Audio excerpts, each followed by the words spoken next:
Hello and welcome to the Daily Climate Show. Coming up, British Steel announces it's closing its coking ovens, resulting in the loss of 260 jobs. The company says it's trying to become clean and green. The government's green heating plan is seriously failing, according to a House of Lords Climate Committee. And Cyclone Freddy is lashing Madagascar just weeks after another tropical storm killed 33 people there.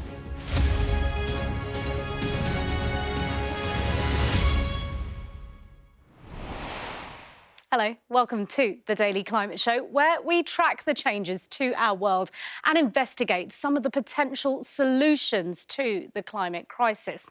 Now, British Steel has announced it will cut up to 260 jobs at its Scunthorpe plant as part of its drive to build a green and sustainable future. The Chinese-owned steelmaker says it will close one of its coke ovens, citing rising energy costs and the need to improve its environmental performance. Well, let's cross straight over. And joining me now is our business presenter, Ian King. Ian, tell us more about this announcement. Well, it's very interesting, Simon, that British Steel, which is owned by the Chinese company Jingyi, has made very clear that this is all part of its decarbonisation plan for its site at Scunthorpe, one of 4 sites that it has across the UK. It's going to be closing those 2 coking ovens, as you say, with the potential loss of up to 260 jobs. But really, the background to this is that both Jingyi and Tata Steel, which is the bigger of the main steel makers in this country, have been in talks with the government for months about a support package enabling them to decarbonise the steel industry. The government is effectively looking to reduce carbon emissions in the UK steel industry by 95% between now and 2050. And central to that is getting the steel makers to switch to lower carbon intensive electric arc furnaces. And that is what Jingyi, the owner of British Steel, has been gunning for. In the meantime, though, the company has seen its energy bill rise by £120 million during the last 12 months and its raw materials costs by a further £90 million. And that, the company says, has rendered these coking ovens uneconomic. And bear in mind, these assets are approaching the end of their natural working life in any case. The company stressing that it's invested some £330 million already in its 3 years of ownership. The Unite Union, which is represented at the plant, says that this has not been enough and that the company has not lived up to the promises that it made when it bought British Steel, the renamed British Steel, back in 2020. So both sides really at loggerheads. Decarbonisation is at the heart of this story, though I don't think that will come as much comfort to the workers who potentially look like being rendered unemployed as a result of this announcement. Live from the city, thanks very much. Right, let's take a look at some of the day's other climate news for you now. And Europe's carbon price has hit a record €100 per tonne, a milestone that boosts the case for companies to find greener alternatives to fossil fuels. Well, carbon pricing is a cost applied to the amount of carbon pollution emitted by an organisation. Putting a price on carbon incentivises companies to cut the use of fossil fuels. Comedian Frankie Boyle is among a group of activists urging Prime Minister Rishi Sunak to throw out plans to develop a new oil and gas field in the North Sea. Well, the group are urging the government to block the proposed Rosebank oil field off Shetland. Energy Minister Grant Shapps is expected to decide on whether to approve the project imminently. Mr Boyle says the plan makes no sense as the world faces a climate emergency. The mother of Ella Adukisi-Deborah, the London schoolgirl who became the first person in Britain to have air pollution listed as a cause of death, says there's still a long way to go in improving the capital's air quality. Her mother, Rosamond, has been campaigning for cleaner air since her daughter's death and is calling on MPs to support her Clean Air Human Rights Bill, known as Ella's Law. The bill's due for a second reading in the Commons on Friday. Ella's Law will enshrine everybody's right to clean air into law explicitly. Yeah. That is what it will do. Every time there's a major decision, like a development or thing, they will have to look at the air pollution. And also, we are heading to 2020. The whole world is going to be electrified, and this is just a start. So air pollution is a huge problem. Yes, it has got better, but there is still a long way to go. Parts of the United States are bracing for record snowfall ahead of a massive winter storm. The National Weather Service has issued warnings for dangerously cold temperatures, blizzards and high wind advisories for large parts of the western and central areas of the United States. Experts say the growing frequency and intensity of such storms are symptoms of climate change. Now, a £450 million government scheme to encourage households to upgrade gas boilers to low-carbon alternatives is failing. That's according to a House of Lords committee.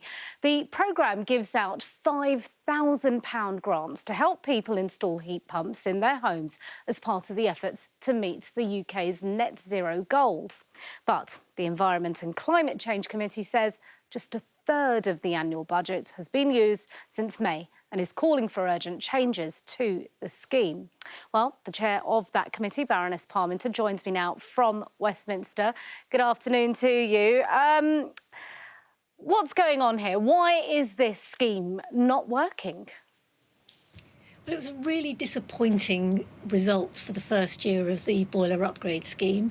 We know that 17% of our greenhouse gases here in the UK come from our homes, so we've got to get on fast to changing our heating systems. The majority, as you rightly said, are gas, are moving them over to low-carbon heatings, and heat pumps are a mature technology which we need to move to.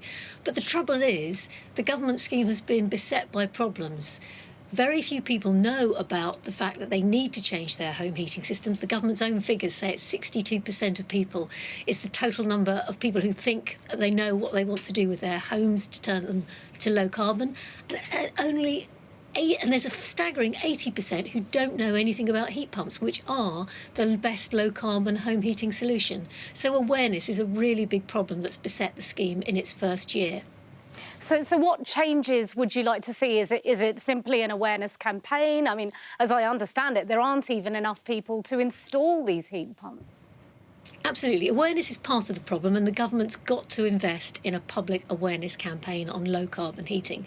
But you're right, there aren't anywhere near enough installers. If you wanted to go out and say, great, I'm going to get a heat pump, you go on the government.uk website and you might find that the nearest installer is 100 miles away. There's only 3,000 estimated heat pump installers in the UK at the moment, and yet the government themselves say they're going to need nearly 12,000 heat pump installers by 2025. And of course, hydrogen is also considered a potential alternative. So tell us about that and the government's switch to renewables.